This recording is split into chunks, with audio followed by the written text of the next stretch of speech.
आर्थिक साक्षरता क्यों सिखाएं? महत्वपूर्ण ये नहीं है कि आप कितना पैसा कमाते हैं, महत्वपूर्ण तो ये है कि आप कितना पैसा रखते हैं।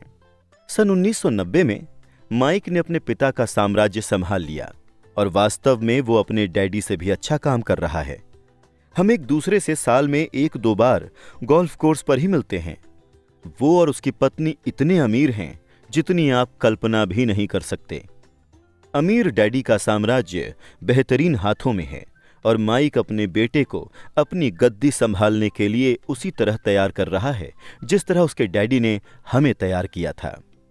सन 1994 में मैं 47 साल की उम्र में रिटायर हो गया। उस वक्त मेरी पत्नी किम 37 साल की थी। रिटायरमेंट का मतलब काम करना छोड़ना नहीं है। हमारे लिए इसका यह मतलब है कि जब तक अप्रत्याशित बहुत बड़ी अनहोनियां ही न हो जाएं, तब तक हम काम करने या न करने के लिए स्वतंत्र हैं और हमारी दौलत अपने आप आगे बढ़ती है तथा मुद्रास्फीति की दर से ज्यादा तेजी से बढ़ती है। हमारी संपत्तियां इतनी बड़ी हो चुकी हैं कि खुद ही विकास कर सकती हैं। ये किसी पेड़ को लगाने जैसा है। आप बरसों तक इसे पानी देते रहते हैं और फिर एक दिन इसे आपकी जरूरत नहीं रह जाती। इसकी जड़ें जमीन में पर्याप्त गहराई तक जम चुकी होती हैं। फिर पेड़ आपके आनंद के लिए छाया प्रदान करता है। माइक ने साम्राज्य चलाने का निर्णय लिया और मैंने रिटायर होने का। जब भी मैं लोगों के समूहों के सामने बोलता हूं तो वो मुझसे अक्सर पूछते हैं कि मेरे हिसाब से उन्हें क्या करना चाहिए, मैं कैसे शुरू करूं? क्या कोई ऐसी पुस्तक है जिसे पढ़ने की आप सलाह देंगे? मुझे अपने बच्चों को तैयार करने के लिए क्या करना चाहिए? कामयाबी का आपका रहस्य क्या है? मैं लाखों करोड़ों कैसे कमा सकता हूं? जब भी मैं इनमें से कोई भी सवाल सुनता हूं तो मुझे एक कहानी याद आती है। वो कहानी है सबसे अमीर व्यवसायी। सन 1923 में हमारे सबसे महान नेताओं और सबसे अमीर व्यवसायियों का समूह शिकागो के एजवाटर बीच होटल में मिला। उनके बीच चार्ल्स श्राप थे, जो सबसे बड़ी स्वतंत्र स्टील कंपनी के मुखिया थे। सैमुअल इंसुल थे, जो संसार की सबसे बड़ी यूटिलिटी कंपनी के प्रेसिडेंट थे। हॉवर्ड हॉब्सन थे, जो सबसे बड़ी गैस कंपनी के मुखिया थे। आइवर क्रूजर थे, जो उस वक्त विश्व की सबसे बड़ी कंपनियों में से एक इंटरनेशनल मैच कंपनी के प्रेसिडेंट थे। लियोन फ्रेजियर थे, जो बैंक ऑफ इंटरनेशनल सेटलमेंट्स के प्रेसिडेंट थे। रिचर्ड विटनी थे, जो न्यूयॉर्क स्टॉक एक्सचेंज के प्रेसिडेंट थे। आर्थर कॉटन और जेस्से लिवरमोर थे, जो शेयर बाजार के 2 दिग्गज साहसी खिलाड़ी थे। अल्बर्ट फॉल थे, जो राष्ट्रपति हार्डिंग के कैबिनेट मंत्री थे। 25 साल बाद इनमें से 9 दिग्गजों के जीवन का अंत इस तरह हुआ। श्रॉब 5 साल तक उधार के पैसों पर जिंदा रहने के बाद कंगाल मरे। इंसुल विदेश भूमि पर गरीबी की हालत में दिवंगत हुए और क्रूजर तथा कॉटन भी दिवालिया मरे। हॉब्सन पागल हो गए। विटनी और अल्बर्ट फॉल को जेल से रिहा कर दिया गया और फ्रेजियर तथा लियरमोर ने आत्महत्या कर ली। मुझे नहीं लगता कि कोई भी ठीक ठीक बता सकता है कि इन लोगों के साथ दरअसल हुआ क्या, लेकिन हम अनुमान लगा सकते हैं।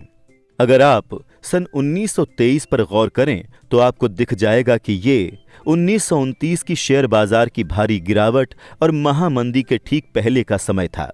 मुझे लगता है कि इन दोनों घटनाओं का इन लोगों और इनके जीवन पर भारी असर पड़ा होगा।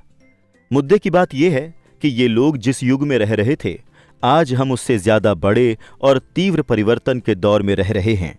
मुझे लगता है कि आने वाले सालों में कई उतार चढ़ाव आएंगे जो इन लोगों के युग में आए उतार चढ़ावों जैसे ही होंगे। मुझे इस बात की चिंता है कि बहुत सारे लोगों का ध्यान पैसे पर तो बहुत ज्यादा केंद्रित है, लेकिन अपनी सबसे बड़ी दौलत पर उनका जरा सा भी ध्यान नहीं है, जिसका नाम है शिक्षा। अगर लोग लचीला बने, खुला दिमाग रखें और सीखने के लिए तैयार हों तो वो कठोर परिवर्तनों के बावजूद ज्यादा अमीर बनेंगे। अगर वो सोचते हैं कि पैसा समस्याओं को सुलझा देगा तो उन्हें राह में काफी मुश्किलें झेलनी होंगी। बुद्धिमत्ता समस्याओं को सुलझाती है और पैसे बनाती है। वित्तीय बुद्धि के बिना पैसा जल्दी ही चला जाता है। अधिकतर लोगों को ये एहसास ही नहीं होता कि जीवन में महत्वपूर्ण ये नहीं है कि आप कितना ज्यादा पैसा कमाते हैं। महत्वपूर्ण तो ये है कि आप कितना ज्यादा पैसा अपने पास रख पाते हैं। हम सब ने लॉटरी जीतने वाले गरीब लोगों की कहानियां सुनी हैं, जो अचानक से अमीर बन गए, लेकिन कुछ समय बाद एक बार फिर गरीब हो गए। लॉटरी में उन्होंने लाखों करोड़ों डॉलर जीते, लेकिन वो जल्दी ही वहां लौट आए जहां से उन्होंने शुरुआत की थी। या पेशेवर खिलाड़ियों की कहानियां, जो 24 साल की उम्र में हर साल लाखों करोड़ों डॉलर कमाते हैं, लेकिन 10 साल बाद उन्हें मजबूरन किसी पुल के नीचे सोना पड़ता है। मुझे एक युवा बास्केटबॉल खिलाड़ी की कहानी याद है, जिसके पास 1 साल पहले लाखों डॉलर थे। आज 29 साल की उम्र में वो दावा करता है कि उसके मित्रों, वकील और लेखपालों ने उसका पैसा हथिया लिया और वो न्यूनतम वेतन पर कार धोने वाली दुकान में काम करने के लिए मजबूर है। उसे कार धोने वाली दुकान से इसलिए निकाल दिया गया क्योंकि उसने कार पोंछते समय अपनी चैंपियनशिप रिंग उतारने से इनकार कर दिया था। उसकी कहानी राष्ट्रीय खबरों में आई और वो नौकरी से निकालने के खिलाफ दावा ठोक रहा है तथा भेदभाव का आरोप लगा रहा है। उसका दावा है कि उसके पास बस अंगूठी ही बची है और अगर ये भी उतर गई तो वो अंदर से टूट जाएगा। मैं बहुत से लोगों को जानता हूं जो तुरंत मिलियनेयर बन गए। हालांकि मुझे खुशी है कि कुछ लोग ज्यादा अमीर बन गए हैं, लेकिन मैं उन्हें चेतावनी देता हूं कि लंबे समय में यह ज्यादा महत्वपूर्ण नहीं है कि आप कितना ज्यादा पैसा कमाते हैं। महत्वपूर्ण तो यह है कि आप कितना पैसा अपने पास रख पाते हैं और इसे कितनी पीढ़ियों तक रखते हैं। तो जब लोग मुझसे पूछते हैं कि मैं कैसे शुरू करूं या मुझे बताएं कि फटाफट अमीर कैसे बना जा सकता है, तो मेरे जवाब से वो प्रायः बहुत निराश होते हैं। मैं बस उनसे यही कहता हूं कि जो अमीर डैडी ने मुझसे बचपन में कहा था, अगर तुम अमीर बनना चाहते हो तो तुम्हें वित्तीय दृष्टि से साक्षर बनने की जरूरत है।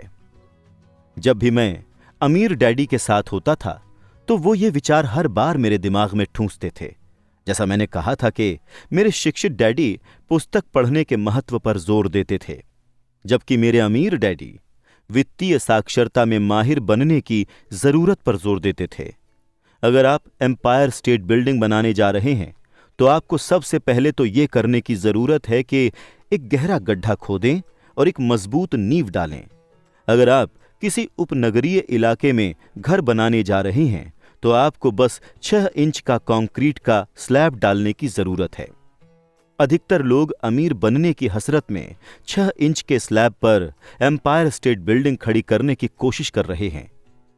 हमारा स्कूल तंत्र कृषि युग में बना था और आज भी ये बिना नींव वाले मकानों में यकीन करता है। कच्चा फर्श अब भी फैशन में है, इसीलिए जब बच्चे स्कूल कॉलेज से बाहर निकलते हैं तो उनके पास लगभग कोई वित्तीय नींव नहीं होती है। एक दिन उपनगरीय मकान में जब उन्हें रात को नींद नहीं आती है और वो अमेरिकी सपने को देखते हुए गहरे कर्ज में डूब जाते हैं, तो वो फैसला करते हैं कि पैसे की जो समस्याएं उनके सामने खड़ी हैं, उनका जवाब फटाफट अमीर बनने का कोई तरीका खोजना है। इमारत बनने लगती है, ये तेजी से ऊपर जाती है और जल्दी ही एम्पायर स्टेट बिल्डिंग के बजाय हमारे पास उपनगर की झुकी मीनार आ जाती है। उनकी रातों की नींद एक बार फिर से उड़ जाती है। बड़े होने के बाद माइक और मेरे लिए दोनों ही विकल्प संभव थे, क्योंकि बचपन में ही हमारी वित्तीय बुनियाद मजबूत बना दी गई थी। अकाउंटिंग संभवतः संसार का सबसे पेचीदा और नीरस विषय है, लेकिन अगर आप लंबे समय तक अमीर बने रहना चाहते हैं तो ये शायद सबसे महत्वपूर्ण विषय है। अमीर डैडी के सामने सवाल यह था कि ये नीरस और जटिल विषय बच्चों को कैसे सिखाया जाए। उन्होंने इसका तोड़ निकाला कि इसे रेखा चित्रों के माध्यम से सिखाकर सरल बनाया जाए। मेरे अमीर डैडी ने माइक और मेरे लिए एक मजबूत वित्तीय बुनियाद रखी। चूंकि हम बच्चे थे, इसलिए उन्होंने हमें सिखाने का एक सरल तरीका ईजाद किया। अमीर लोग संपत्तियां इकट्ठी करते हैं, गरीब और मध्यम वर्गीय लोग दायित्व इकट्ठे करते हैं और उन्हें संपत्तियां मानते हैं। बरसों तक वो सिर्फ रेखा चित्र खींचते थे और शब्दों का इस्तेमाल कम करते थे। माइक और मैं सरल रेखा चित्रों की मदद से आर्थिक शब्दावली तथा पैसे के आवागमन को समझते थे। कई साल बाद अमीर डैडी ने उन रेखा चित्रों में अंक जोड़ना शुरू किया। आज माइक ज्यादा जटिल और सूक्ष्म अकाउंटिंग विश्लेषण में माहिर हो चुका है, क्योंकि उसे अपना साम्राज्य चलाने के लिए यह करना ही था। मैं उतना जटिल विश्लेषण नहीं करता, क्योंकि मेरा साम्राज्य काफी छोटा है, लेकिन हम दोनों की ही नींव एक सी है। आगे मैं आपको वही सरल रेखा चित्र बताऊंगा जो माइक के डैडी ने हमारे लिए बनाए थे। हालांकि वो बुनियादी हैं, लेकिन उन रेखा चित्रों ने 2 छोटे लड़कों का मार्गदर्शन किया, जिसकी बदौलत वो एक ठोस और गहरी नींव पर काफी दौलत बनाने में सफल रहे। नियम 1, आपको संपत्ति और दायित्व का फर्क पता होना चाहिए और हमेशा संपत्तियां ही खरीदनी चाहिए। अगर आप अमीर बनना चाहते हैं तो आपको बस इतना ही जानने की जरूरत है। ये पहला नियम है, यही इकलौता नियम है। ये बहुत आसान लगता है, लेकिन अधिकतर लोगों को इसकी गहराई का अंदाजा नहीं होता। ज्यादातर लोग आर्थिक दृष्टि से संघर्ष सिर्फ इसलिए करते हैं क्योंकि वो संपत्ति और दायित्व का फर्क नहीं जानते। अमीर डैडी ने कहा, अमीर लोग संपत्तियां इकट्ठा करते हैं, गरीब और मध्यम वर्गीय लोग दायित्व इकट्ठे करते हैं और उन्हें संपत्तियां मानते हैं। जब अमीर डैडी ने माइक और मुझे ये समझाया तो हमें लगा वो मजाक कर रहे हैं। हम 2 छोटे लड़के अमीर बनने के रहस्य को लेकर इतने हैरान परेशान थे और उनका जवाब इतना आसान था। ये इतना ज्यादा आसान था कि हमें इस बारे में सोचने के लिए बहुत समय तक ठहरना पड़ा। माइक ने पूछा, संपत्ति क्या होती है? उसके बारे में अभी चिंता मत करो, अमीर डैडी ने कहा। बस इस विचार को अपने दिमाग के अंदर घुसने दो। अगर तुम इस सरल नियम को समझ लोगे तो तुम्हारे जीवन की एक योजना होगी और तुम्हें जिंदगी भर पैसे की दिक्कत नहीं आएगी। ये बहुत आसान है, इसीलिए लोग इस विचार को अनदेखा कर देते हैं। मैंने पूछा, आपका मतलब है कि हमें बस इतना ही जानने की जरूरत है कि संपत्ति क्या है और फिर हम उसे हासिल करें और इसके बाद हम अमीर बन जाएंगे? अमीर डैडी ने अपना सर हिलाया। हां, ये उतना ही आसान है। मैंने पूछा, अगर ये इतना ही आसान है तो संसार का हर व्यक्ति अमीर क्यों नहीं बन पाता? अमीर डैडी मुस्कुराए, क्योंकि लोग संपत्ति और दायित्व के बीच का फर्क नहीं जानते। मुझे याद है मैंने पूछा था, बड़े लोग इतनी बड़ी गलती कैसे कर सकते हैं? अगर ये इतना ही आसान है, अगर ये इतना ही महत्वपूर्ण है, तो हर कोई इस फर्क का पता क्यों नहीं लगाना चाहता? संपत्तियां और दायित्व क्या होते हैं, ये समझने में अमीर डैडी को सिर्फ कुछ मिनट लगे। वयस्क होने के बाद मुझे ये दूसरे वयस्कों को समझाने में मुश्किल आती है। ये आसान विचार उन्हें समझ में नहीं आता, क्योंकि उन्हें अलग तरीके से शिक्षित किया गया है। उन्हें दूसरे शिक्षित पेशेवरों ने पढ़ाया है, जैसे बैंकर्स, लेखपाल, रियल एस्टेट एजेंट, वित्तीय नियोजक आदि। मुश्किल तब आती है जब इन लोगों से सीखी बातों को भूलने या दोबारा बच्चे बनने को कहा जाता है। बुद्धिमान वयस्क अक्सर महसूस करता है कि आसान परिभाषाओं पर ध्यान देना खुद को नीचे गिराना है। अमीर डैडी किस कीप इट सिंपल स्टूपिड या कीप इट सुपर सिंपल सिद्धांत में यकीन करते थे, यानी इसे आसान रखो, मूर्खतापूर्ण रखो या इसे बेहद सरल रखो। इसीलिए उन्होंने इसे हमारे लिए आसान बनाया, जिससे हमारी वित्तीय बुनियाद मजबूत हो गई। उलझन किस वजह से होती है? इतनी सरल चीज जटिल कैसे बन जाती है? कोई ऐसी संपत्ति क्यों खरीदता है जो दरअसल दायित्व है? इस सवाल का जवाब बुनियादी शिक्षा में पाया जाता है। हम वित्तीय साक्षरता पर नहीं, साक्षरता शब्द पर ध्यान केंद्रित करते हैं। कौन सी चीज संपत्ति है और कौन सी दायित्व, ये शब्दों से समझ नहीं आता है। वास्तव में अगर आप सचमुच दुविधा में पड़ना चाहते हो तो डिक्शनरी में संपत्ति और दायित्व की परिभाषा देख लें। मैं जानता हूं कि वहां दी गई परिभाषाएं किसी प्रशिक्षित लेखपाल को अच्छी लग सकती हैं, लेकिन दिक्कत यह है कि आम आदमी को उनसे ज्यादा कुछ समझ नहीं आता। लेकिन हम वयस्क लोग अक्सर ये मानने में अपनी तौहीन समझते हैं कि कोई चीज हमें समझ में नहीं आ रही है। हम छोटे लड़कों को अमीर डैडी ने समझाया था, संपत्ति को शब्दों से नहीं अंकों से परिभाषित किया जाता है, और अगर तुम अंक नहीं पढ़ सकते तो तुम्हें संपत्ति और जमीन में खुदे गड्ढे में कोई अंतर नजर नहीं आएगा। अमीर डैडी कहते थे, अकाउंटिंग में महत्वपूर्ण अंक नहीं होते, बल्कि वो चीज होती है जो अंक आपको बता रहे हैं। ये शब्दों जैसा ही है, शब्द महत्वपूर्ण हैं। महत्वपूर्ण तो वो बात होती है जो शब्दों के जरिए बताई जाती है। अगर तुम अमीर बनना चाहते हो तो तुम्हें अंकों को पढ़ना और समझना आना चाहिए। ये बात मैंने अपने अमीर डैडी से एक बार नहीं हजारों बार सुनी होगी। और मैंने ये भी सुना था, अमीर लोग संपत्तियां इकट्ठा करते हैं और गरीब तथा मध्यम वर्गीय लोग दायित्व इकट्ठे करते हैं। संपत्ति और दायित्व के फर्क को इस तरह पहचाना जा सकता है। अधिकतर अकाउंटेंट्स और वित्तीय क्षेत्र के पेशेवर लोग इन परिभाषाओं से सहमत नहीं हैं, लेकिन ये आसान रेखा चित्र दो छोटे लड़कों की मजबूत वित्तीय नींव डालने में बड़े काम आए थे। ये एक संपत्ति का कैश फ्लो पैटर्न है। रेखा चित्र का ऊपरी हिस्सा इनकम स्टेटमेंट है, जिसे अक्सर प्रॉफिट एंड लॉस स्टेटमेंट कहा जाता है। ये आय और व्यय का ब्यौरा देता है, कितना पैसा अंदर आया और कितना पैसा बाहर गया। रेखा चित्र का निचला हिस्सा बैलेंस शीट है। इसका ये नाम इसलिए है क्योंकि माना जाता है कि संपत्तियों और दायित्वों को बराबर होना चाहिए। कई वित्तीय नौसिखिए इनकम स्टेटमेंट और बैलेंस शीट के संबंध को नहीं जानते हैं, जबकि इस संबंध को समझना अत्यंत महत्वपूर्ण है। इसलिए जैसा मैंने पहले कहा था, मेरे अमीर डैडी ने दो छोटे लड़कों को आसान शब्दों में बताया, संपत्तियां आपकी जेब में पैसा डालती हैं। अच्छी, सरल और उपयोगी परिभाषा। ये एक दायित्व का कैश फ्लो पैटर्न है।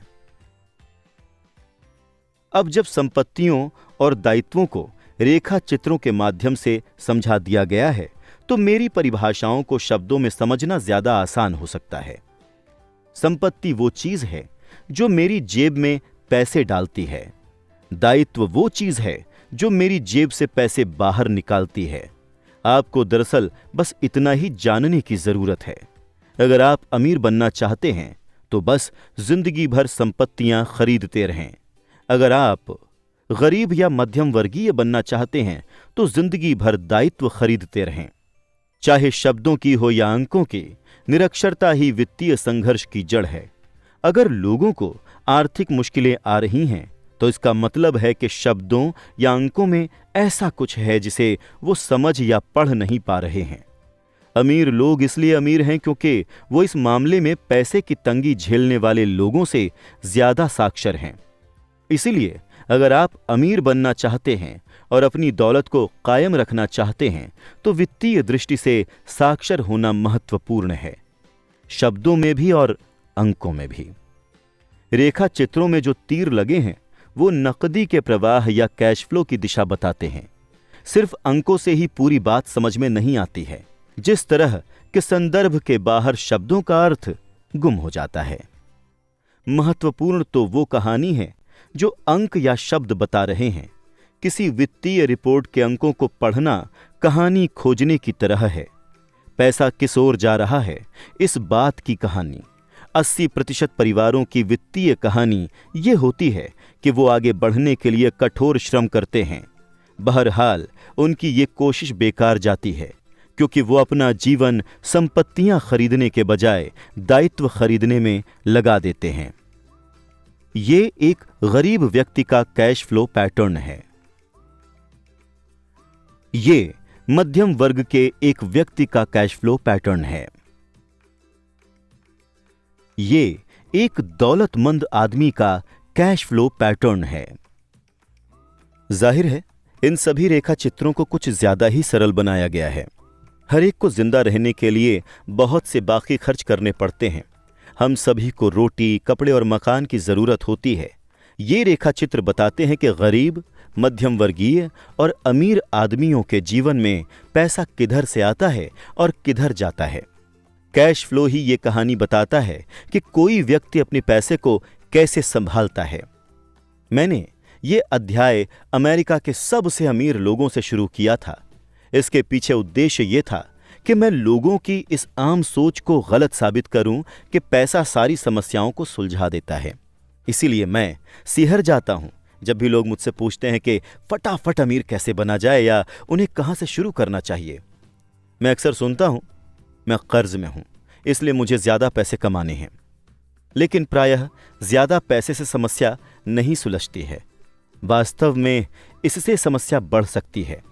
पैसा अक्सर हमारी दुखद इंसानी कमजोरियों व खामियों को उजागर कर देता है और हमारे ऐसे पहलुओं पर रोशनी डालता है जिनसे हम अनजान रहते हैं। इसीलिए जब किसी व्यक्ति को अचानक भारी दौलत मिल जाती है, मान लें विरासत, भारी वेतन वृद्धि या लॉटरी के कारण, तो बहुधा जल्दी ही वो पहले जैसे या उससे भी बुरे वित्तीय झमेले में पहुंच जाता है। पैसा सिर्फ आपके दिमाग में चल रहे कैश फ्लो पैटर्न को ज्यादा उजागर करता है। अगर आपका पैटर्न पूरी कमाई को खर्च करना है, तो संभावना इस बात की है कि आपकी आमदनी बढ़ने पर आपके खर्च भी बढ़ जाएंगे। इसीलिए ये कहावत बनी है, मूर्ख और उसका पैसा एक बड़ा जश्न है। मैंने कई बार कहा है कि हम स्कूली और पेशेवर योग्यताएं हासिल करने के लिए स्कूल जाते हैं। निश्चित रूप से ये दोनों ही महत्वपूर्ण हैं। अपनी पेशेवर योग्यताओं से ही हम पैसा कमाना सीखते हैं। सन 1960 के दशक में मैं हाई स्कूल में था। तब अगर कोई पढ़ने में होशियार होता था तो ये माना जाता था कि वो होनहार विद्यार्थी आगे चलकर डॉक्टर बनेगा, क्योंकि इसी पेशे में सबसे ज्यादा पैसों का वादा नजर आता था। आज डॉक्टर ऐसी वित्तीय चुनौतियों का सामना कर रहे हैं जो मैं अपने सबसे बुरे दुश्मन के लिए भी नहीं चाहूंगा। बीमा कंपनियां कारोबार को नियंत्रित कर रही हैं। स्वास्थ्य सुविधाओं का प्रबंधन, शासकीय हस्तक्षेप और अदालतों में मुआवजे के दावे। आज बच्चे मशहूर खिलाड़ी, फिल्म सितारे, रॉक स्टार्स, ब्यूटी क्वींस या सीईओ बनना चाहते हैं, क्योंकि शोहरत, पैसा और रुतबा वहीं पर है। इसी कारण आज स्कूल के बच्चों को अच्छा पढ़ने के लिए प्रेरित करना इतना मुश्किल है। वो जानते हैं कि पेशेवर सफलता का अब शैक्षणिक सफलता से कोई सीधा संबंध नहीं है जैसा कभी था। चूंकि स्कूल कॉलेज से निकलते वक्त विद्यार्थियों के पास वित्तीय योग्यताएं नहीं होती हैं, इसीलिए लाखों करोड़ों शिक्षित लोग अपने पेशे में तो सफल हो जाते हैं, लेकिन इसके बावजूद पैसों की तंगी झेलते रहते हैं। ज्यादा कड़ी मेहनत करने के बाद भी वो अपनी समस्याओं से उबर नहीं पाते। उनकी शिक्षा में कमी ये नहीं है कि उन्हें पैसा कमाना नहीं सिखाया गया, कमी तो ये है कि उन्हें पैसे का प्रबंधन करना नहीं सिखाया गया। इसे वित्तीय योग्यता कहा जाता है। पैसा कमाने के बाद उसके साथ क्या किया जाए, इसे दूसरे लोगों से कैसे सुरक्षित रखा जाए, इसे ज्यादा लंबे समय तक अपने पास कैसे रखा जाए और उस पैसे से अपने लिए कड़ी मेहनत कैसे कराई जाए, ज्यादातर लोग ये नहीं समझ पाते हैं कि उनके सामने पैसों की समस्याएं इसलिए हैं क्योंकि वो कैश फ्लो को नहीं समझते हैं। हो सकता है कि कोई व्यक्ति उच्च शिक्षित और अपने पेशे में सफल तो हो, लेकिन वित्तीय दृष्टि से निरक्षर हो। ये लोग अक्सर जरूरत से ज्यादा कड़ी मेहनत करते हैं क्योंकि उन्होंने कड़ी मेहनत करना तो सीखा है, लेकिन ये नहीं सीखा कि पैसे से अपने लिए कड़ी मेहनत कराई कैसे जाए। वित्तीय स्वप्न की खोज के वित्तीय दुःस्वप्न में बदलने की कहानी। मेहनती लोगों की आम कहानी एक तयशुदा ढर्रे पर चलती है। नवविवाहित, खुश और उच्च शिक्षित पति पत्नी किराए के एक संकरे अपार्टमेंट में रहने लगते हैं। तुरंत ही उन्हें लगने लगता है कि वो पैसे बचा रहे हैं, क्योंकि दो लोग एक अकेले व्यक्ति जितने ही खर्च में रह सकते हैं। समस्या ये है कि अपार्टमेंट छोटा है। अपने सपनों का मकान खरीदने के लिए वो पैसे बचाने का निर्णय लेते हैं ताकि उनके बच्चे हो सकें। अब उनके पास 2 आमदनियां हैं और वो अपने करियर पर ध्यान केंद्रित करते हैं। उनकी आमदनी बढ़ने लगती है। जैसे जैसे उनकी आमदनी बढ़ती है, उनके खर्च भी बढ़ जाते हैं। टैक्स ज्यादातर लोगों का सबसे बड़ा खर्च होता है। कई लोग सोचते हैं कि ये इनकम टैक्स है, लेकिन अधिकतर अमेरिकी लोगों के लिए सबसे बड़ा टैक्स होता है सामाजिक सुरक्षा टैक्स।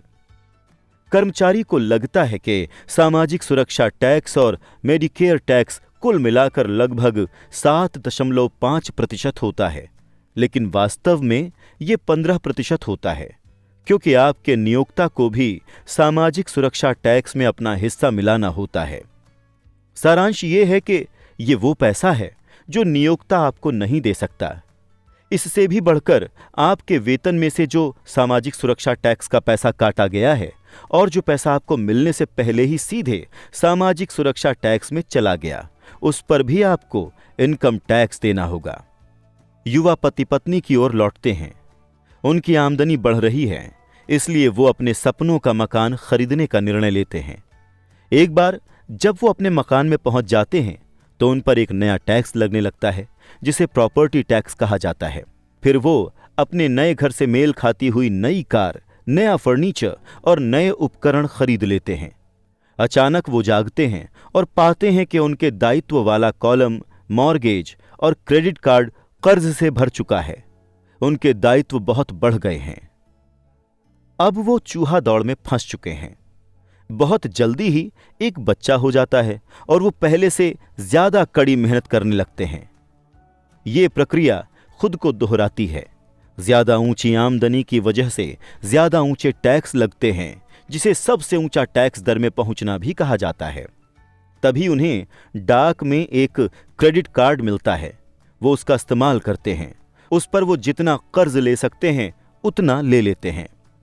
कुछ समय बाद एक लोन कंपनी फोन करके कहती है कि उनकी सबसे बड़ी संपत्ति यानी उनके मकान का मूल्य बढ़ गया है। चूंकि उनकी कर्ज लेने की पात्रता बहुत अच्छी है, इसलिए कंपनी उनके सामने एकीकृत ऋण का प्रस्ताव रखती है और उन्हें बताती है कि समझदारी इसी में है कि वो ऊंचे ब्याज वाले उपभोक्ता ऋण से पीछा छुड़ा लें और अपने क्रेडिट कार्ड का कर्ज चुका दें। इसके अलावा वो मकान के कर्ज पर जो ब्याज देंगे उस पर उन्हें टैक्स में छूट मिलेगी। वो मान जाते हैं और ऊंची ब्याज दरों वाले क्रेडिट कार्ड्स का भुगतान कर देते हैं। अब वो राहत की सांस लेते हैं। उन्होंने क्रेडिट कार्ड का हिसाब साफ कर दिया है। उन्होंने अब अपने उपभोक्ता ऋण को होम मॉर्गेज में बदल लिया है। उनकी किस्तें कम हो जाती हैं क्योंकि वो अपने कर्ज की अवधि को बढ़ाकर 30 साल कर लेते हैं। यही चतुराई भरा तरीका है। उनका पड़ोसी उन्हें खरीदारी पर चलने के लिए आमंत्रित करता है। मेमोरियल डे की सेल लगी हुई है। वो खुद से वादा करते हैं कि वो बस दूर से देखेंगे, लेकिन फिर भी वो अपना क्रेडिट कार्ड साथ ले जाते हैं ताकि वक्त जरूरत काम आए। मैं इस युवा पति पत्नी से हर समय मिलता रहता हूं। उनके नाम बदलते रहते हैं, लेकिन पैसे की तंगी वही रहती है। वो मेरी बातें सुनने के लिए मेरे भाषणों में आते हैं। वो मुझसे पूछते हैं, क्या आप हमें बता सकते हैं कि ज्यादा पैसे कैसे कमाए जाएं? वो ये नहीं समझ पाते कि समस्या दरअसल ये है कि वो अपने पास मौजूद पैसे को कैसे खर्च करने का चयन करते हैं। ये समस्या वित्तीय निरक्षरता के कारण उत्पन्न हुई है। ये इसलिए उत्पन्न हुई क्योंकि वो संपत्ति और दायित्व के फर्क को नहीं समझते हैं। मेरा मानना है कि ज्यादा पैसे से किसी की आर्थिक समस्याएं शायद ही कभी सुलझती हैं। समस्याएं तो समझदारी से सुलझती हैं। मेरा मित्र कर्ज में फंसे लोगों से बार बार एक ही बात कहता है, अगर तुम्हें लगता है कि तुमने खोद खोद कर खुद को गड्ढे में फंसा लिया है तो खोदना बंद कर दो। बचपन में मेरे डैडी अक्सर हमसे कहते थे कि जापानी 3 शक्तियों को महत्वपूर्ण मानते थे, तलवार की शक्ति, रत्न की शक्ति और दर्पण की शक्ति। तलवार हथियारों की शक्ति का प्रतीक है। अमेरिका ने हथियारों पर ट्रिलियनों डॉलर्स खर्च कर दिए हैं और इसी वजह से वो आज संसार के सबसे शक्तिशाली देशों में से एक हैं। रत्न पैसे की शक्ति का प्रतीक है। इस कहावत में कुछ सच्चाई है। स्वर्णिम नियम याद रखो, जिसके पास स्वर्ण है वही नियम बनाता है। दर्पण आत्मज्ञान की शक्ति का प्रतीक है। जापानी किंवदंती के अनुसार आत्मज्ञान को इन तीनों शक्तियों में सर्वाधिक मूल्यवान माना जाता है। गरीब और मध्यम वर्गीय लोग अक्सर पैसे की शक्ति को खुद पर हावी होने देते हैं। वो सुबह उठकर कड़ी मेहनत वाली नौकरी करने चले जाते हैं और खुद से ये नहीं पूछते हैं कि क्या ऐसा करने में समझदारी है। हर सुबह नौकरी करने जाकर वो दरअसल अपने ही पैर पर कुल्हाड़ी मार रहे हैं। पैसे की पूरी समझ न होने से बहुसंख्यक लोग पैसे की प्रबल शक्ति को ये इजाजत दे देते हैं कि वो उन्हें नियंत्रित कर ले। अगर वो दर्पण की शक्ति का इस्तेमाल करते तो वो खुद से ये सवाल पूछते, क्या इसमें समझदारी नजर आती है?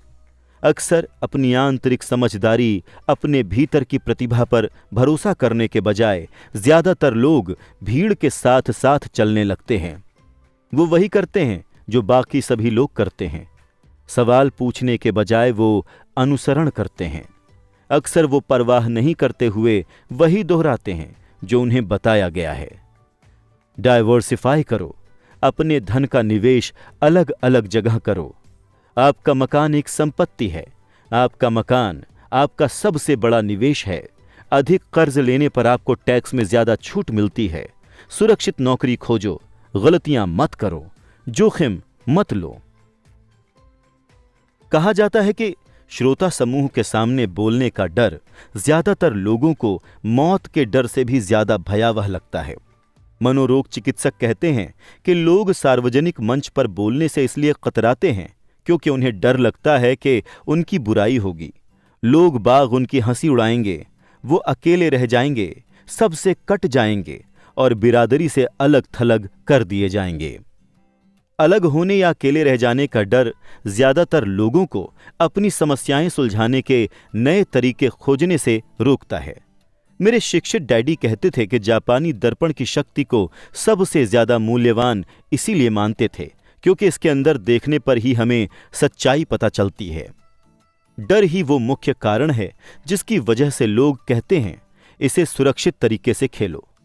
ये हर चीज के बारे में सच है, चाहे ये खेल हो, संबंध हो, करियर हो या पैसा हो। इसी सामाजिक बहिष्कार के डर की वजह से लोग आम स्वीकृत मान्यताओं या लोकप्रिय प्रवृत्तियों पर सवाल नहीं करते हैं और चुपचाप उनका अनुसरण करते हैं। आपका मकान एक संपत्ति है। एकीकृत कर्ज लेकर उपभोक्ता ऋण से बाहर निकल आओ। ज्यादा कड़ी मेहनत करो। प्रमोशन का सवाल है। किसी दिन मैं वाइस प्रेसिडेंट बन जाऊंगा। पैसे बचाओ। जब मेरी तनख्वाह बढ़ेगी तो मैं एक ज्यादा बड़ा मकान खरीद लूंगा। म्यूचुअल फंड्स सुरक्षित हैं। कई आर्थिक समस्याएं इसलिए भी उत्पन्न होती हैं क्योंकि हम पड़ोसियों या आसपास के लोगों से बराबरी करना चाहते हैं। कभी कभार हम सभी को दर्पण में देखने की जरूरत होती है ताकि हम अपने डरों के बजाय अपनी आंतरिक बुद्धिमत्ता के प्रति सच्चे रहें। जब माइक और मैं 16 साल के हुए तब तक हमें स्कूल में समस्याएं आने लगी थीं। हम बुरे नहीं थे, हम तो बस भीड़ से अलग होने लगे थे। हम स्कूल के बाद और वीकेंड पर माइक के डैडी के लिए काम करते थे।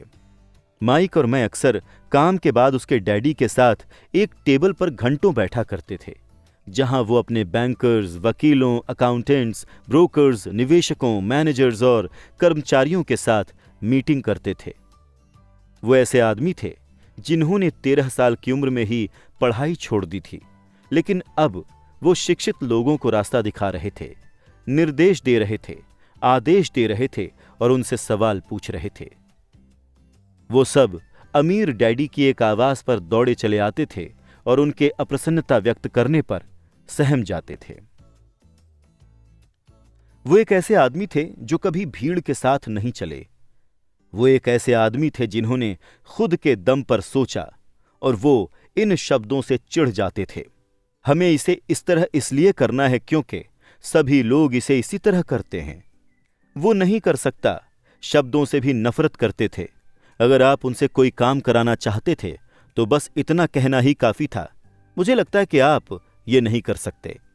माइक और मैंने उनकी मीटिंग्स में बैठकर जितना कुछ सीखा उतना हमने स्कूल के सारे बरसों में कभी नहीं सीखा, कॉलेज में भी नहीं।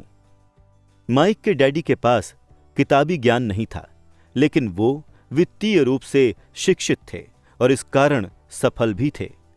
उन्होंने हमसे बार बार कहा, एक बुद्धिमान व्यक्ति अपने से ज्यादा बुद्धिमान लोगों को नौकरी पर रख लेता है। इसीलिए माइक और मुझे बुद्धिमान लोगों की बातें घंटों तक सुनने और सीखने का लाभ मिला। लेकिन इसकी वजह से माइक और मैं उस प्रचलित सामाजिक मान्यता के साथ नहीं चल पाए जो हमारे शिक्षक सिखाते थे। इस कारण कई समस्याएं खड़ी हो गईं। जब भी टीचर कहते थे, अगर तुम्हें अच्छे ग्रेड नहीं मिलते हैं तो तुम बाहर की दुनिया में अच्छा प्रदर्शन नहीं कर सकते, तो माइक और मैं बस अपनी भौहें चढ़ा लेते थे। जब हमें घिसे पिटे ढर्रे का अनुसरण करने और नियमों का अक्षरशः पालन करने को कहा जाता था, तो हम देख सकते थे कि स्कूल किस तरह रचनात्मकता को हतोत्साहित करता है। हम अमीर डैडी की इस बात का मतलब समझने लगे थे कि स्कूल इस तरह बनाए गए हैं ताकि अच्छे मालिक नहीं, अच्छे कर्मचारी तैयार हो सकें। कभी कभार माइक या मैं टीचर से पूछते थे कि हम जो पढ़ रहे हैं उसकी असली जिंदगी में क्या उपयोगिता है, या हमें धन और उसकी कार्यशैली के बारे में क्यों नहीं पढ़ाया जाता है। बाद वाले सवाल का हमें प्रायः ये जवाब मिलता था कि पैसा महत्वपूर्ण नहीं है, और अगर हम अच्छी तरह पढ़ाई करेंगे तो पैसा अपने आप मिलने लगेगा।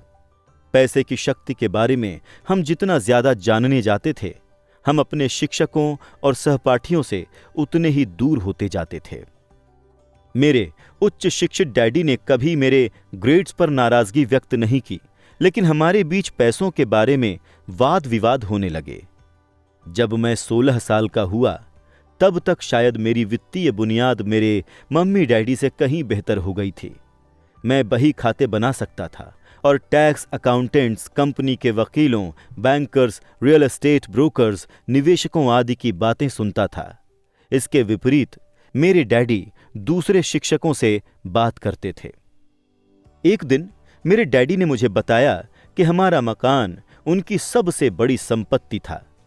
इस बात से एक अप्रिय बहस छिड़ गई जब मैंने उन्हें दिखाया कि मेरे हिसाब से मकान अच्छा निवेश क्यों नहीं था।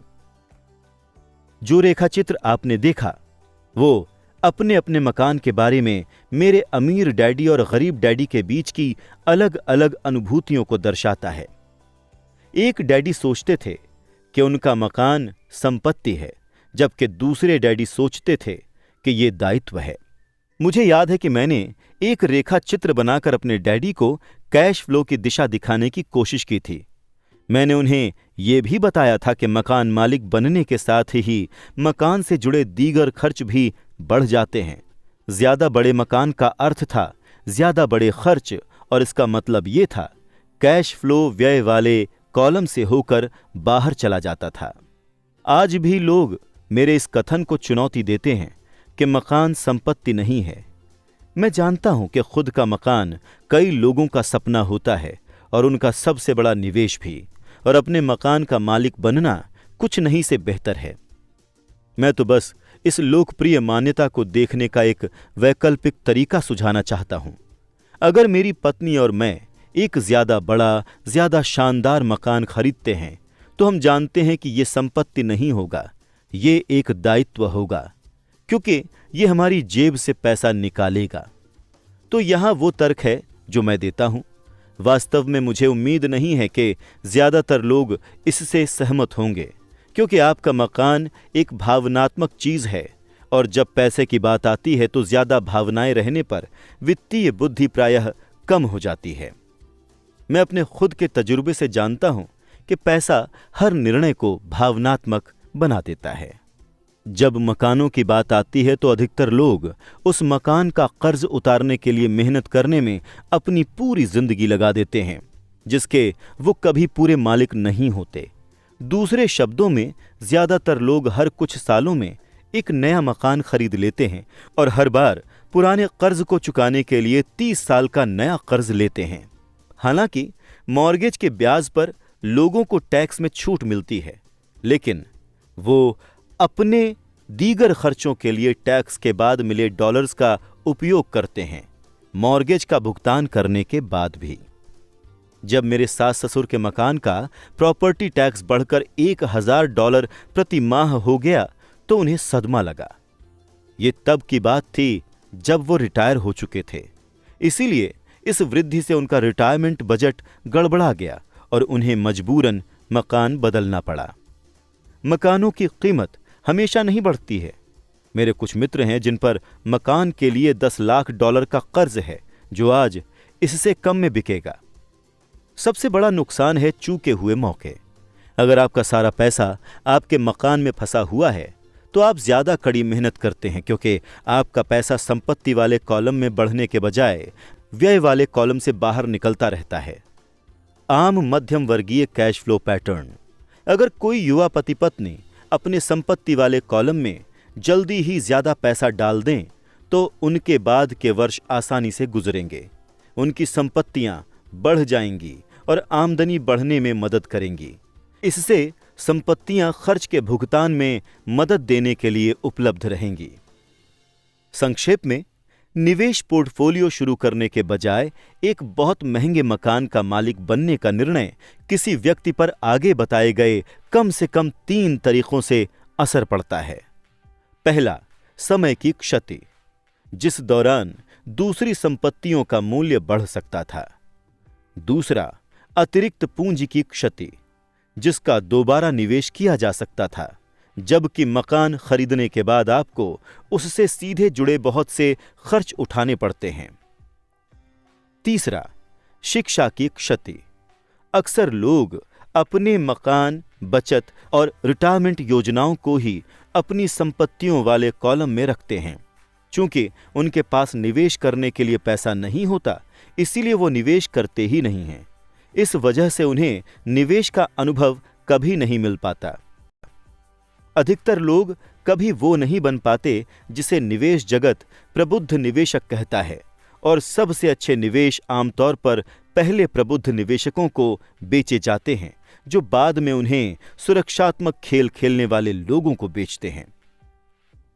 मैं ये नहीं कह रहा हूं कि मकान न खरीदें। मैं तो ये कह रहा हूं कि आपको संपत्ति और दायित्वों का फर्क समझ लेना चाहिए। जब मेरे मन में ज्यादा बड़े मकान की इच्छा होती है तो मैं पहले संपत्तियां खरीदता हूं, ताकि वो उस मकान के भुगतान के लिए कैश फ्लो उत्पन्न कर दें।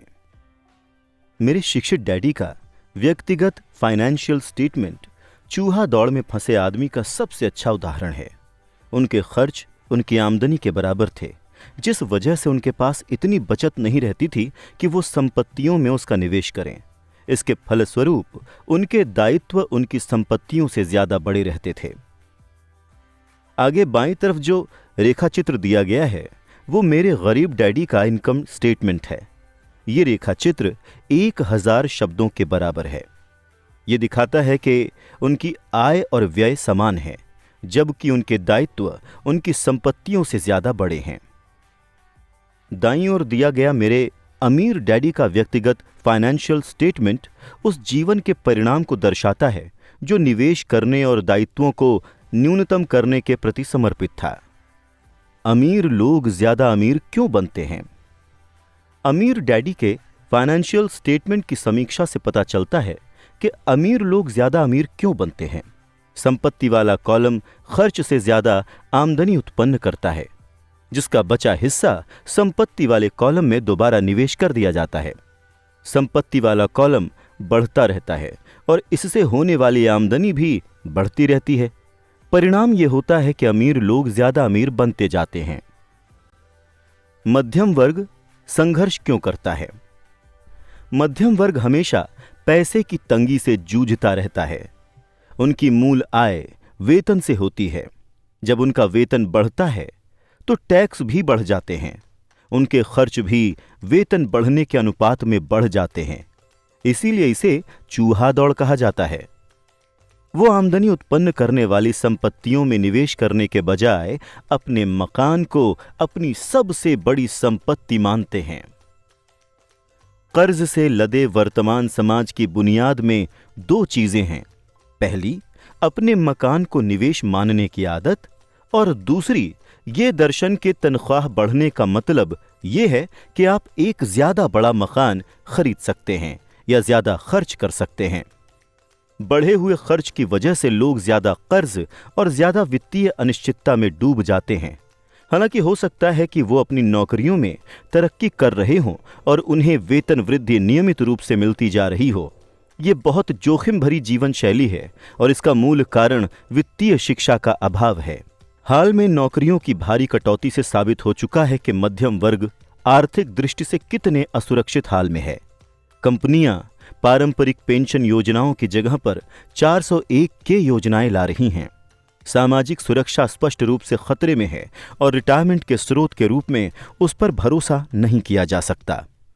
मध्यम वर्ग के लिए दहशत भरा माहौल बन चुका है। आज म्यूचुअल फंड्स लोकप्रिय हैं क्योंकि उन्हें सुरक्षित माना जाता है। औसत म्यूचुअल फंड खरीदने वाले लोग टैक्स चुकाने और मॉर्गेज भरने, अपने बच्चों की कॉलेज की शिक्षा के लिए बचत करने और क्रेडिट कार्ड का कर्ज चुकाने के लिए मेहनत करने में बहुत ज्यादा व्यस्त रहते हैं। उनके पास निवेश के अध्ययन का समय नहीं रहता, इसीलिए वो किसी म्यूचुअल फंड मैनेजर की विशेषज्ञता पर भरोसा करते हैं। इसके साथ ही चूंकि म्यूचुअल फंड में कई अलग अलग प्रकार के निवेश शामिल होते हैं, इसीलिए वो महसूस करते हैं कि उनका पैसा ज्यादा सुरक्षित है क्योंकि ये डाइवर्सिफाइड है। ये शिक्षित मध्य वर्ग म्यूचुअल फंड ब्रोकर्स और वित्तीय नियोजकों द्वारा फैलाई गई मान्यता में यकीन करता है। खेल को सुरक्षित तरीके से खेलो, जोखिम से बचो। असली विडंबना यह है कि शुरुआती वित्तीय शिक्षा की कमी से ही वो जोखिम उत्पन्न होता है जिसका सामना औसत मध्यम वर्गीय लोग करते हैं। वो खेल को सुरक्षित ढंग से इसलिए खेलते हैं क्योंकि उनकी आर्थिक स्थिति सर्वश्रेष्ठ रूप में तंग होती है। उनकी बैलेंस शीट्स दरअसल संतुलित नहीं होती, इसके बजाय वो दायित्वों से भरी होती है और उनमें आमदनी देने वाली असली संपत्तियां नहीं होती। आमतौर पर उनकी आमदनी का इकलौता स्रोत उनकी तनख्वाह होता है। उनकी जीविका पूरी तरह से उनके नियोक्ता पर निर्भर करती है। इसलिए जब जीवन में एक बार आने वाले सच्चे मौके सामने आते हैं तो ये लोग उसका लाभ नहीं उठा पाते क्योंकि वो बहुत कड़ी मेहनत कर रहे हैं, सबसे ज्यादा टैक्स चुका रहे हैं और कर्ज में गले तक डूबे हुए हैं। जैसा कि मैंने इस खंड की शुरुआत में कहा था, सबसे महत्वपूर्ण नियम है कि किसी संपत्ति और दायित्व के फर्क को पहचाना जाए। एक बार जब आप फर्क समझ लेते हैं तो इसके बाद आमदनी देने वाली संपत्तियां खरीदने पर अपना ध्यान केंद्रित करें। यह अमीर बनने के मार्ग पर शुरुआत करने का सबसे अच्छा तरीका है। ऐसा करते रहेंगे तो आपकी संपत्ति वाला कॉलम बढ़ता रहेगा। दायित्वों और खर्च को कम रखें ताकि संपत्ति वाले कॉलम में डालते रहने के लिए अधिक पैसा बचा रहे। जल्द ही आपकी संपत्ति की बुनियाद इतनी गहरी हो जाएगी कि आप ज्यादा जोखिम भरे निवेशों की ओर देखने में समर्थ हो सकते हैं। ऐसे निवेश जिन पर 100% से लेकर असीम लाभ तक हो सकता है, यानी $5,000 के निवेश जो जल्द ही $10 लाख या अधिक के हो जाते हैं। वो निवेश जिन्हें मध्य वर्ग बहुत जोखिम भरा कहता है। वित्तीय दृष्टि से साक्षर व्यक्ति के लिए वो निवेश खतरनाक नहीं होता। अगर आप वही करते हैं जो ज्यादातर लोग करते हैं तो आपको आगे बताया गया रेखाचित्र मिलेगा। एक कर्मचारी के रूप में जो एक मकान का मालिक भी है, आपके कामकाजी प्रयास आमतौर पर इस तरह होते हैं। पहला, आप कंपनी के लिए काम करते हैं। कर्मचारी खुद को नहीं, अपनी कंपनी के मालिक या शेयर होल्डरों को अमीर बनाते हैं। आपकी मेहनत और सफलता से मालिक को सफलता तथा रिटायरमेंट लाभ मिलते हैं। दूसरा, आप सरकार के लिए काम करते हैं। आप पूरा वेतन देख पाएं इससे पहले ही सरकार आपके वेतन में से अपना हिस्सा ले लेती है। ज्यादा कड़ी मेहनत करके आप बस सरकार को देने वाला टैक्स बढ़ा देते हैं। ज्यादातर लोग जनवरी से मई तक सिर्फ सरकार के लिए काम करते हैं। तीसरा, आप बैंक के लिए काम करते हैं। टैक्स के बाद आपका अगला सबसे बड़ा खर्च आमतौर पर आपका मॉर्गेज और क्रेडिट कार्ड ऋण होता है। सिर्फ ज्यादा कड़ी मेहनत करने के साथ समस्या यह है कि इन तीनों कंपनी, सरकार और बैंक में से प्रत्येक आपकी ज्यादा मेहनत का ज्यादा बड़ा हिस्सा लेता है।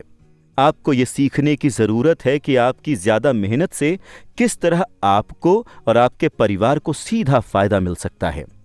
एक बार जब आप अपने खुद के काम पर ध्यान केंद्रित करने का निर्णय ले लेते हैं, यानी ज्यादा बड़ी तनख्वाह के बजाय संपत्तियां इकट्ठी करने पर अपने प्रयास केंद्रित कर लेते हैं, तो फिर अपने लक्ष्य कैसे तय करें? अधिकतर लोगों को अपनी नौकरी करनी होगी और संपत्तियां इकट्ठी करने के लिए अपने वेतन पर भरोसा करना होगा। जब उनकी संपत्तियां बढ़ती हैं, तो वो अपनी सफलता का आकलन कैसे करें? किसी को यह कैसे पता चले कि अब वो अमीर हैं या अब उनके पास दौलत है? संपत्तियों और दायित्वों की परिभाषाओं के साथ साथ दौलत की भी मेरी अपनी परिभाषा है। दरअसल मैंने इसे आर बकमिंस्टर फुलर से उधार लिया है। कुछ लोग उन्हें नीम हकीम कहते हैं और बाकी उन्हें प्रतिभाशाली कहते हैं। बरसों पहले उन्होंने जियोडेसिक डोम के पेटेंट के लिए आवेदन देकर आर्किटेक्ट्स को हैरान कर दिया था। उस आवेदन में फुलर ने दौलत के बारे में भी कुछ कहा था। पहली बार पढ़ने पर मुझे इसका मतलब समझ नहीं आया, लेकिन कई बार पढ़ने के बाद मतलब समझ में आने लगा। उन्होंने लिखा था, दौलत इंसान की आगे कितने दिनों तक जिंदा बचे रहने की योग्यता है। यानी अगर मैं आज काम करना छोड़ दूं तो मैं कितने लंबे समय तक जिंदा रह सकता हूं। ये नेटवर्थ से भिन्न है, जो आपकी संपत्तियों और दायित्वों के बीच का अंतर है। नेटवर्थ में अक्सर किसी दायित्व के महंगे बेकार सामान भरे होते हैं और उन सभी का परिकल्पित मूल्य जोड़ लिया जाता है। फुलर की परिभाषा से आपको आकलन का सचमुच सटीक पैमाना मिल जाता है। अब मैं हिसाब लगा सकता था और जान सकता था कि आर्थिक दृष्टि से आत्मनिर्भर बनने के अपने लक्ष्य के संदर्भ में मेरी स्थिति क्या थी।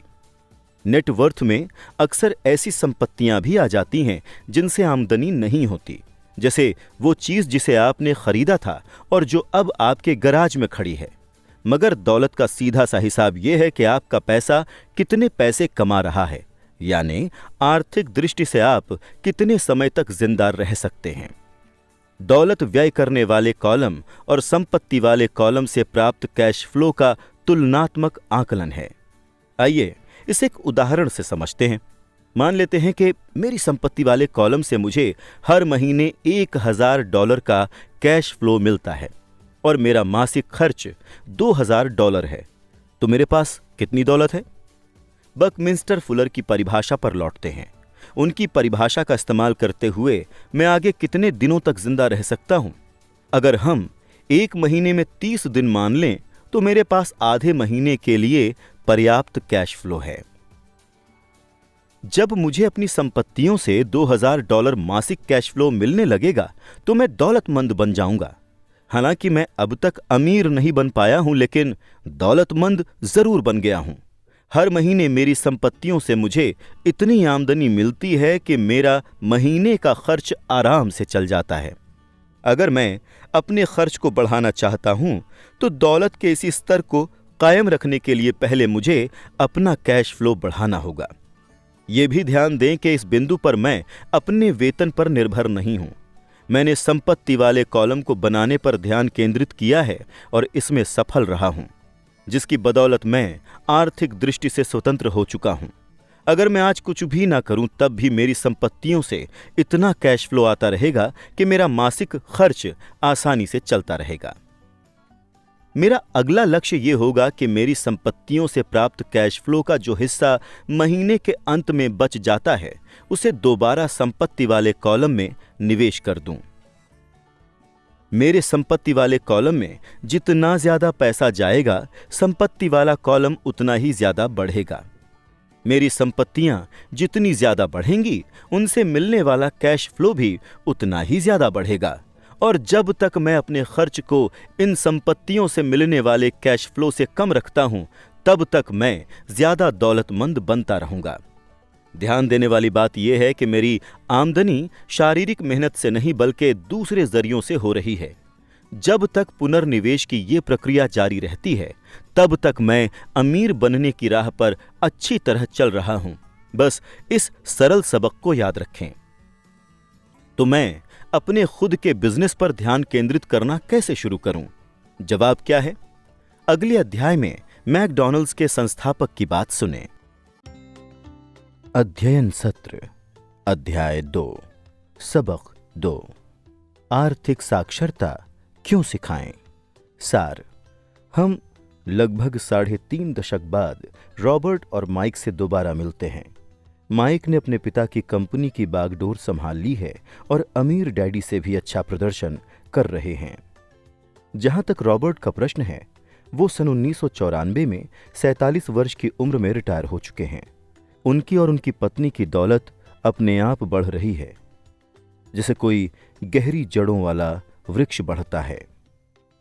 वो सन 1923 की एक मीटिंग की कहानी बताते हैं, जिसमें उस युग के महानतम लीडर्स और सबसे अमीर व्यवसायियों ने हिस्सा लिया था, जो सबसे बड़ी स्टील और गैस कंपनी के स्वामी थे, जो न्यूयॉर्क स्टॉक एक्सचेंज चलाते थे और जो राष्ट्रपति हार्डिंग की कैबिनेट में थे। 25 साल बाद उनमें से ज्यादातर के जीवन का दुखद अंत हुआ था और वो या तो दिवालिया थे, या निर्वासित थे, या फिर जेल में थे। संभवतः सन 1929 के स्टॉक क्रैश और महामंदी ने उनके दुर्भाग्य में भूमिका निभाई थी, लेकिन आज हम उनसे भी ज्यादा उथल पुथल और परिवर्तन वाले युग में जी रहे हैं। हमारे बचाव के लिए पैसे से ज्यादा जरूरी है शिक्षा और सीखने की योग्यता। महत्वपूर्ण बात यह नहीं है कि आप कितना कमाते हैं, बल्कि यह है कि आप कितना रखते हैं और आप इसे कितनी पीढ़ियों तक रखते हैं। इसीलिए जब लोग रॉबर्ट से पूछते हैं कि अमीर होने की शुरुआत कहां से करें, तो वो उन्हें वही जवाब देते हैं जो उनके अमीर डैडी ने उन्हें दिया था। अगर आप अमीर बनना चाहते हैं तो आपको वित्तीय दृष्टि से साक्षर बनने की जरूरत है। रॉबर्ट बताते हैं कि कई लोग किसी छोटे घर के लिए बनी नींव पर अट्टालिका खड़ी करने की कोशिश करते हैं।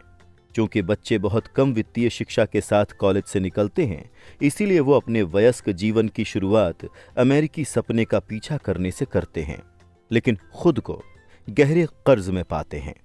बाहर निकलने का उन्हें जो एकमात्र तरीका दिखाई देता है, वो है अमीर बनने की रणनीति। लेकिन उस वित्तीय साक्षरता की पृष्ठभूमि के बिना उनके प्रयास किसी कमजोर नींव पर अट्टालिका तानने जैसे होते हैं और एम्पायर स्टेट बिल्डिंग बनाने के बजाय वो अंततः लीनिंग टावर ऑफ सबर्बिया बनाते हैं। रॉबर्ट और उनके बचपन के मित्र माइक को उनके अमीर डैडी की शिक्षा की बदौलत एक मजबूत बुनियाद मिली थी जो अट्टालिका बनाने लायक थी। अकाउंटिंग का विषय नीरस और दुविधापूर्ण है और वित्तीय सफलता के लिए बेहद अनिवार्य है। अमीर डैडी ने दोनों लड़कों को इसे सिखाते समय सरलता के लिए केवल चित्रों का इस्तेमाल किया। बाद में जाकर उन्होंने मुख्य अवधारणाओं का मार्गदर्शन देने के लिए संख्याएं जोड़ना शुरू किया। रॉबर्ट कहते हैं कि पहला नियम यह है कि आपको संपत्ति और दायित्व के बीच का फर्क पता होना चाहिए और सिर्फ संपत्तियां खरीदना चाहिए। आपको बस इतना ही जानने की जरूरत है। लेकिन इसके इतने सरल होने के बावजूद ये एक ऐसी चीज है जिसे कई लोग नहीं समझ पाते हैं। जब अमीर डैडी ने शुरू में इसे 2 किशोर लड़कों को समझाया तो उन्होंने सोचा कि वो मजाक कर रहे हैं। वयस्क ये बात कैसे नहीं समझते हैं? क्या हर व्यक्ति अमीर नहीं बनना चाहता? समस्या ये है कि बैंकरों, वित्तीय नियोजकों और दूसरों ने ज्यादातर लोगों को अलग तरीके से शिक्षित किया है। इसीलिए उन्हें अपने दिमाग में पहले से भरे विचारों को भूलना होगा। कुछ लोग तो इतने बुनियादी पहलू पर लौटने को अपनी प्रतिष्ठा के खिलाफ मानते हैं। संपत्ति और दायित्व की सच्ची परिभाषाएं शब्दों में नहीं, बल्कि अंकों में निहित हैं। लोगों की मदद के लिए रॉबर्ट वैसे ही रेखा चित्रों का इस्तेमाल करते हैं जैसे रेखा चित्रों का इस्तेमाल अमीर डैडी ने उनकी मदद करने के लिए किया था। ये संपत्ति का कैश फ्लो पैटर्न है। रेखा चित्र का ऊपरी हिस्सा इनकम स्टेटमेंट है, जिसे प्रायः प्रॉफिट एंड लॉस स्टेटमेंट कहा जाता है। ये आय और व्यय को बताता है, पैसा अंदर और पैसा बाहर। रेखा चित्र का निचला हिस्सा बैलेंस शीट है। बैलेंस इसलिए क्योंकि इसमें संपत्तियों को दायित्वों के साथ संतुलित किया जाता है। संपत्तियां आपकी आमदनी बढ़ाती हैं, वो आपकी जेब में पैसा लाती हैं। ये दायित्व का कैश फ्लो पैटर्न है। दायित्व आपकी जेब से पैसा बाहर निकालता है। अमीर बनना चाहते हैं तो संपत्तियां खरीदें। ये सरल लगता है, लेकिन इतने सारे लोग इसलिए संघर्ष करते हैं क्योंकि वो दायित्व खरीदते हैं। यदि आप दौलत हासिल करना और कायम रखना चाहते हैं तो आपको अपनी समझ को बढ़ाना चाहिए। ये सिर्फ संख्याओं की बात नहीं है। बात यह है कि संख्याएं क्या कहानी बताती हैं। इनमें से हर रेखा चित्र में तीरों का अनुसरण करके देखें कि पैसा कहां प्रवाहित हो रहा है, यानी कैश फ्लो का रुख किस ओर है। इससे आपको उस वित्तीय स्थिति की कहानी या कथानक समझ में आ जाएगा। ये एक गरीब व्यक्ति का कैश फ्लो पैटर्न है। ये एक मध्यम वर्गीय व्यक्ति के कैश फ्लो का पैटर्न है। ये एक दौलतमंद आदमी का कैश फ्लो पैटर्न है। इन सरल रेखा चित्रों में कैश फ्लो ये कहानी बताता है कि हर व्यक्ति पैसे को कैसे संभालता है। प्रायः कर्ज में फंसे लोग ये सोचते हैं कि ज्यादा पैसा कमाना ही उनकी समस्या का हल है, लेकिन ज्यादा पैसे से उनकी समस्याएं सुलझ नहीं सकती। उल्टा वो कई गुना बढ़ जरूर सकती हैं। इसीलिए इतने सारे लोग जिन्हें अचानक बहुत सारा पैसा मिलता है, जैसे लॉटरी या विरासत से, वो उसे तेजी से फूंक डालते हैं। ज्यादा पैसों का परिणाम यह होता है कि खर्च भी उतना ही बढ़ जाता है। इतने सारे लोगों में जिस चीज की कमी है वो है वित्तीय शिक्षा। इसीलिए वो अपने पेशे में सफल होने के बावजूद पैसे की तंगी से परेशान हो सकते हैं। हो सकता है कि उन्होंने पैसा बनाना तो सीख लिया हो, लेकिन ये नहीं सीख पाए कि इसका प्रबंधन कैसे किया जाए। बहुत बुद्धिमान लोग भी पैसे धेले यानी कि वित्त के मामले में अंगूठा टेक हो सकते हैं। उन्होंने ये तो सीख लिया है कि पैसे के लिए कड़ी मेहनत कैसे की जाए, लेकिन वो ये नहीं सीख पाए कि पैसे से अपने लिए कड़ी मेहनत कैसे कराई जाए। रॉबर्ट एक युवा दंपत्ति की कहानी बताते हैं जिनकी शादी होती है और वो इकट्ठे जीवन शुरू करते हैं। उनकी आमदनी बढ़ने लगती है, लेकिन इसके साथ ही उनके खर्च भी बढ़ने लगते हैं। दंपत्ति पर पहली मार उसकी पड़ती है जो ज्यादातर लोगों के लिए सबसे बड़ा खर्च होता है, टैक्स। और कई लोगों के लिए इनकम टैक्स सबसे बड़ा आघात नहीं होता, ये तो सोशल सिक्योरिटी होता है। ये लगभग 15% है।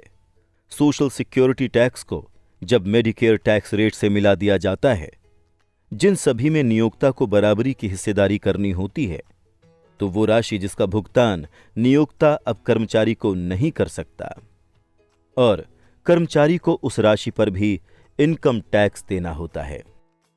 युवा दंपत्ति का सामना इन टैक्सों से होता है, और जब वो मकान खरीदते हैं तो उन्हें प्रॉपर्टी टैक्स भी देना पड़ता है, और नए मकान के साथ नई कार, नया फर्नीचर और नया सामान भी आता है। अचानक उनके दायित्व बढ़ जाते हैं और मॉर्गेज तथा क्रेडिट कार्ड कर्ज हावी हो जाते हैं। दंपत्ति चूहा दौड़ में फंस जाते हैं। इसमें एक शिशु को भी जोड़ दें और वो ज्यादा कड़ी मेहनत करते हैं। ज्यादा आमदनी के कारण ज्यादा टैक्स लगता है, कर्ज बढ़ता रहता है और वो अंततः इसे एक कंसोलिडेटेड लोन में अपने मॉर्गेज को एकीकृत करा लेते हैं। लेकिन उनकी आदतें नहीं बदली हैं, इसीलिए क्रेडिट कार्ड का कर्ज चलता रहता है। साथ ही वो अपने होम लोन की अवधि को भी बढ़वा लेते हैं। इस दंपत्ति के लिए और उन जैसे इतने सारे लोगों की सच्ची समस्या क्या है? सिर्फ ये कि वो ये नहीं जानते कि वो अपने पास के पैसे का प्रबंधन कैसे करें। इसका कारण ये है कि वो वित्तीय रूप से निरक्षर हैं और संपत्ति तथा दायित्व के सच्चे फर्क को समझते नहीं हैं। इतने सारे लोग ये प्रश्न करने का समय ही नहीं निकालते हैं कि क्या किसी चीज में समझदारी है। वो तो बस भीड़ का अनुसरण करते जाते हैं। अक्सर वो बिना सोचे समझे यही बात दोहरा देते हैं जो उन्हें बताई गई है। डाइवर्सिफाई। आपका घर एक संपत्ति है। आपको ज्यादा कर्ज लेने के लिए टैक्स में छूट मिलती है। कोई सुरक्षित नौकरी खोजो, गलतियां मत करो, जोखिम मत लो। रॉबर्ट और माइक ने अमीर डैडी के साथ मीटिंग में बैठकर बहुत सारा समय गुजारा था। अमीर डैडी जिन बुद्धिमान लोगों से खुद को घेरे रहते थे, उनसे उन लड़कों ने भी बहुत कुछ सीखा था। इसका परिणाम यह हुआ कि उन्होंने उनके स्कूल में सिखाए जाने वाले मानक रूढ़ियों पर प्रश्न करना सीखा। इससे समस्या उत्पन्न होने लगी और वो अपने शिक्षकों से दूर होने लगे।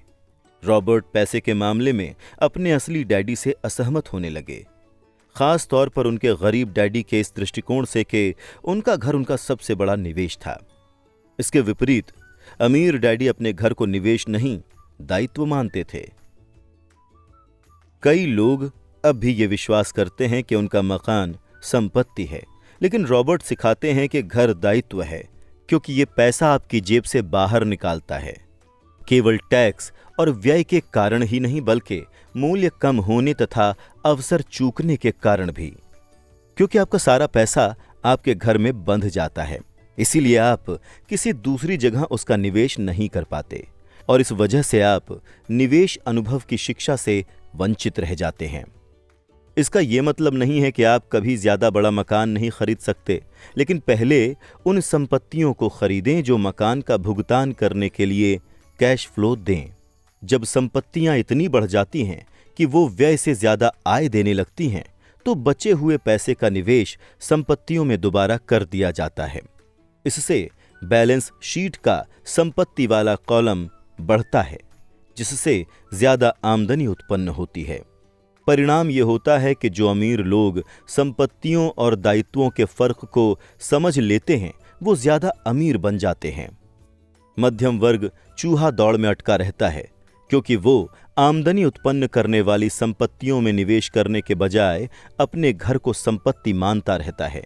वो इसलिए भी अटका रहता है क्योंकि उसका वेतन ही उसकी आय का मुख्य स्रोत होता है, और जब उसकी आय बढ़ती है तो उसके टैक्स भी बढ़ जाते हैं। कई लोग म्यूचुअल फंड्स में निवेश करते हैं, अपने खाते संभालने के लिए मैनेजर को पैसे देते हैं, क्योंकि उनके पास ये करने के लिए समय या विशेषज्ञता नहीं होती। वो महसूस करते हैं कि म्यूचुअल फंड खेल को सुरक्षित तरीके से खेल रहा है, और उन्हें इसलिए सुरक्षित खेलना है क्योंकि उनकी बैलेंस शीट संतुलित नहीं है। वो अवसरों का लाभ इसलिए नहीं ले सकते क्योंकि उन्होंने अधिकतम कर्ज ले रखा है और पैसा केवल वेतन के जरिए उनकी जेब में आ रहा है। अमीर बनना चाहते हैं? अपने प्रयास आय उत्पन्न करने वाली संपत्तियां खरीदने पर केंद्रित कर लें। जब आप सचमुच समझ लें कि संपत्ति क्या है, दायित्वों और व्ययों को कम रखें, आप अपनी संपत्ति वाले कॉलम को ज्यादा गहरा कर लेंगे। आपको कैसे पता चलेगा कि आप कब दौलतमंद बन गए? रॉबर्ट आर बकमिंस्टर फुलर की परिभाषा का इस्तेमाल करते हैं। दौलत इंसान की आगे कितने दिनों तक जिंदा बचे रहने की योग्यता है, यानी अगर मैं आज काम करना छोड़ दूं तो मैं कितने लंबे समय तक जिंदा रह सकता हूं।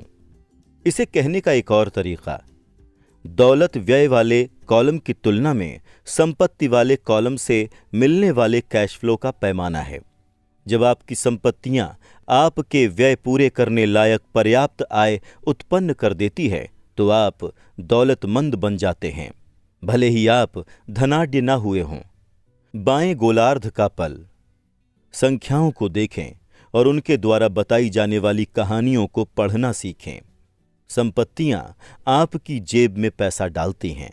अगर कोई आपकी जेब से पैसा बाहर निकालता है तो ये संपत्ति नहीं है, ये तो दायित्व है।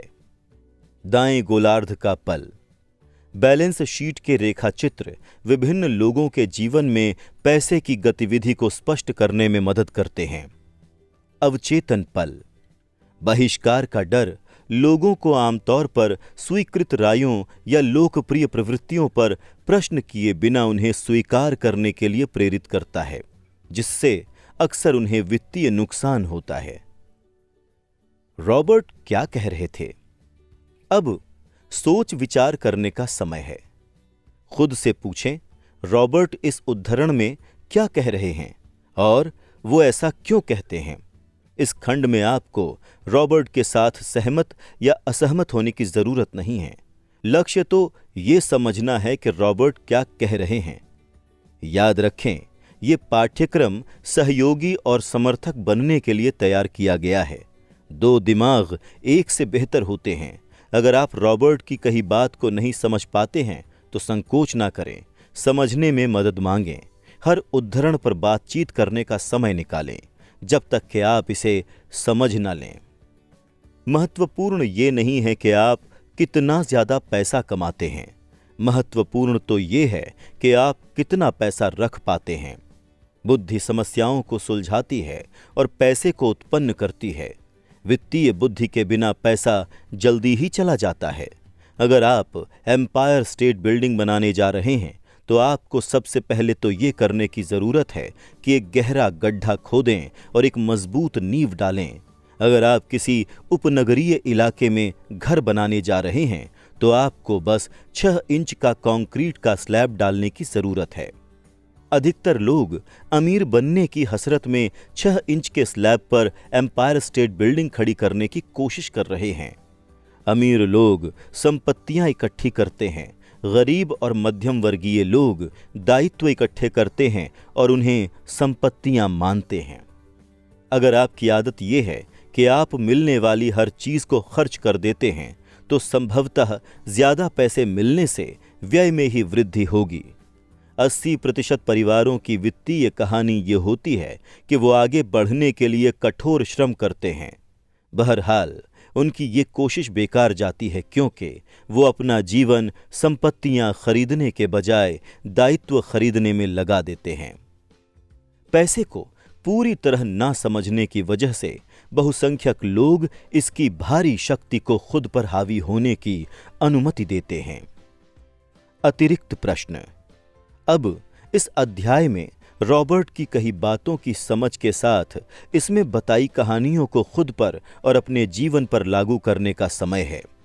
खुद से ये प्रश्न पूछें और अपने अध्ययन साझेदार के साथ उन पर विचार विमर्श करें। खुद के साथ और अपने साझेदार के साथ ईमानदार बने। आप जो जवाब दे रहे हैं, अगर उनमें से कुछ आपको पसंद नहीं आते हैं तो खुद से पूछें कि क्या आप बदलने के लिए तैयार हैं। अपने विचारों तथा मानसिकता को बदलने की चुनौती को स्वीकार करें। आपकी वित्तीय शिक्षा कब शुरू हुई? क्या ये इस पुस्तक से हुई या किसी दूसरे स्रोत से? जब आपने रॉबर्ट की संपत्तियों और दायित्वों की परिभाषा पहली बार पढ़ी तो आपकी प्रतिक्रिया क्या थी? जब उन्होंने कहा कि मकान एक संपत्ति नहीं है तो आपकी प्रतिक्रिया क्या थी? क्या आपने अपने मकान को संपत्ति माना था? जब उन्होंने अपने तर्क को पूरी तरह स्पष्ट किया तो क्या आपकी धारणा बदल गई? कौन सी कैश फ्लो स्थिति आपके जीवन जैसी सबसे ज्यादा है? आपके मकान के अलावा क्या कोई ऐसी चीज है जिसे आपने संपत्ति माना था लेकिन जिसने बाद में खुद को दायित्व के रूप में उजागर किया? क्या आप इस कथन से सहमत हैं? ज्यादातर लोगों की शिक्षा में जिस चीज की कमी है वो ये नहीं है कि पैसे कैसे बनाएं, बल्कि ये है कि पैसे का प्रबंधन कैसे करें, क्यों या क्यों नहीं। अमीर डैडी ने लड़कों से कहा था कि अकाउंटिंग में संख्याएं महत्वपूर्ण नहीं होती, बल्कि उनके द्वारा बताई जाने वाली कहानी महत्वपूर्ण होती है। आपके जीवन में संख्याएं कौन सी कहानी बताती हैं? आपके जीवन में ऐसा समय कब था जो एक सकारात्मक उपलब्धि जैसा दिखता था, जैसे प्रमोशन या वेतन वृद्धि, लेकिन ये अपेक्षित बैलेंस शीट परिणाम की ओर नहीं ले गया? अगर आप आज काम करना छोड़ दें तो आप आगे कितने दिनों तक जीवित रह सकते हैं? ये संख्या आपको हैरान करती है या डराती है? शब्दावली की परिभाषाएं। 401 के एक अमेरिकी रिटायरमेंट योजना जिसे एरिसा एक्ट ऑफ 1974 ने विकसित किया था, जब कंपनियों को इस बात का एहसास हुआ कि वो रिटायर होंगे। संपत्ति, कोई चीज जो न्यूनतम श्रम से आपकी जेब में पैसा डालती है। बैलेंस शीट, इनकम स्टेटमेंट रेखा चित्र का निचला हिस्सा। इसे बैलेंस शीट इसलिए कहा जाता है क्योंकि ये संपत्तियों को दायित्वों से संतुलित करती है। कैश फ्लो, आने वाला पैसा आमदनी के रूप में और जाने वाला पैसा व्यय के रूप में। कैश फ्लो की दिशा ही ये तय करती है कि कोई चीज आय है, व्यय है, संपत्ति है या दायित्व है। कैश फ्लो कहानी बताता है। वित्तीय योग्यता, एक बार जब आप पैसा बना लें तो आप इस पैसे का क्या करें, लोगों से इसे खुद छीनने से कैसे रोकें, इसे ज्यादा लंबे समय तक कैसे रखें और उस पैसे से अपने लिए कड़ी मेहनत कैसे कराएं। स्वर्णिम नियम, जिसके पास सोना होता है वही नियम बनाता है। आय, वो पैसा जो किसी व्यक्ति या व्यवसाय की सामान्य कारोबारी गतिविधियों के फलस्वरूप मिलता है। इनकम स्टेटमेंट या प्रॉफिट एंड लॉस स्टेटमेंट, ये आय और व्यय को मापता है, पैसा अंदर और पैसा बाहर। दायित्व, कोई चीज जो पैसा आपकी जेब से बाहर निकालती है। म्यूचुअल फंड, विविध शेयर, बॉन्ड या सिक्योरिटीज का समूह जिनका प्रबंधन किसी पेशेवर निवेश कंपनी द्वारा किया जाता है और यूनिट के माध्यम से व्यक्तिगत निवेशकों द्वारा खरीदा जाता है। इन यूनिट्स का विभिन्न कंपनियों में कोई सीधा स्वामित्व मूल्य नहीं होता। सोशल सिक्योरिटी, सामाजिक कल्याण या सामाजिक बीमा कार्यक्रम, जिसे स्वचालित वेतन कटौतियों के जरिए पैसा मिलता है और ये उनके बुढ़ापे तथा विकलांगताओं के वक्त उन्हें आर्थिक सहायता देता है।